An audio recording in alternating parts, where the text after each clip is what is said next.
జై మాత, జై జై మాత. ఈరోజు శుక్రవారం. శ్రీ మహాలక్ష్మి అమ్మవారు, కనకదుర్గమ్మ మొదలైన దేవతల యొక్క దివ్య ఆశీస్సులతో అందరూ బాగుండాలి, అందులో మనం ఉండాలి.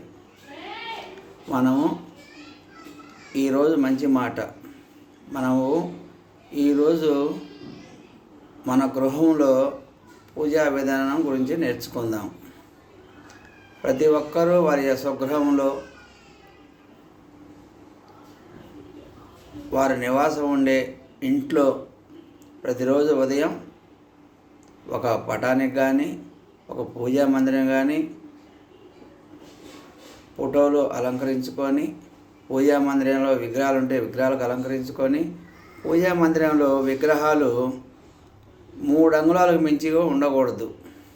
ఒక విగ్రహం అది వెండిది కానీ, బంగారం కానీ, ఇత్తడి కానీ, పంచలోహం కానీ, రాగి కానీ, ఏ విగ్రహం అయినా 3 అంగుళాలకు మించి ఎత్తు ఉండకుండా చూసుకోవాలి. 3 అంగుళాలు దాటి 4 అంగుళాలు 5 అంగుళాలు విగ్రహాలు పెట్టుకుంటే నిత్య నైవేద్యం పెట్టుకోవాలి.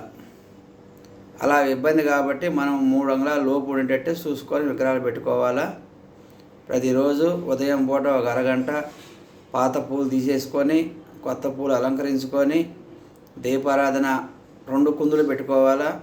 ఎదురు బదులు ఒత్తులు దేవుడి వైపు చూస్తూ ఉండాలి. లేదు రెండో మార్గం కుందికి ఎదురెదురుగా ఉండాలి. తర్వాత ఊదిపోదలు, సాంబ్రాంకోపు, ఆ తర్వాత ఆర్తికర్పూరం. ఇది మన సనాతన ధర్మంలో మన పూర్వీకులు మనకు అందించిన ఆచారం. ఇది నిత్యం ఈ విధంగా చేసుకుంటే దుష్టశక్తులు మన ఇంటికి రాకుండా, తర్వాత మన ఇంట్లో ఆయురారోగ్యాలు, అష్టైశ్వర్యాలు, నరదిష్టి లేకుండా, గొడవలు లేకుండా చాలా మంచి జరుగుతుంది. మనం చేసే ఉద్యోగ వ్యాపారాలు, పాడి పంటలు అన్నీగా బాగా ఉంటాయి. మనం చేసే స్వయం శక్తితో పాటు మనకు అనుకూలం దైవశక్తి ఉండాలి. మన స్వశక్తితో పాటు మనకు దైవశక్తి అనుకూలంగా ఉంటే పని ఇంకా దిగ్విజయం అవుతుంది. మనం అనుకున్న పనులు బాగా అవుతాయి. దుష్టులు మన మీద ప్రయోగించే దుష్టశక్తులు కూడా మన నిత్య దీపారాధన ఉంటే పారదోలుతారు. అట్నే మన ఇంట్లో తులసిమ్మ ఉంటే తులసిమ్మ పూజ, అదేవిధంగా వీలైతే సాయంకాలం కూడా ఆ తర్వాత దీపారాధన చేసుకుంటే మంచిది. దీంట్లో ఇంకొక విషయం ఉంది. నిత్య దీపారాధన చేసేవాళ్ళు ఎప్పుడైనా గ్రహణం పట్టినప్పుడు కానీ, లేదా మనం ఒక 4-5 రోజులు ఊరికి పోయినప్పుడు కానీ, మనం వచ్చిన తర్వాత మళ్ళీ ఎమ్మటే పూజ చేసుకోకూడదు. ఆ దేవుడు మొత్తం శుభ్రంగా కడిగి, ఫోటోలు అయితే పొడిగుడ్డ తడిగుడ్డతో తుడిచి బొట్లు పెట్టుకొని స్వామివారికి మంచిగా అలంకారం చేసుకొని దీపారాధన, ఊదుపొలలు, సాంబ్రాంకోపు వెలిగించుకొని ఆర్తికర్పూరం వెలిగించి నైవేద్యంగా ఒక కొబ్బరికాయ కొట్టి పెట్టడం కానీ, లేకపోతే పరమాన్నం, సేమ్యాలు ఇలాంటి పెట్టుకుంటే చాలా మంచిది.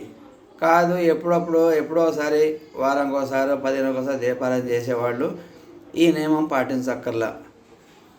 ఈ విషయాలు పెద్దలు చెప్పగా విని నేను మీకు చెబుతున్నాను.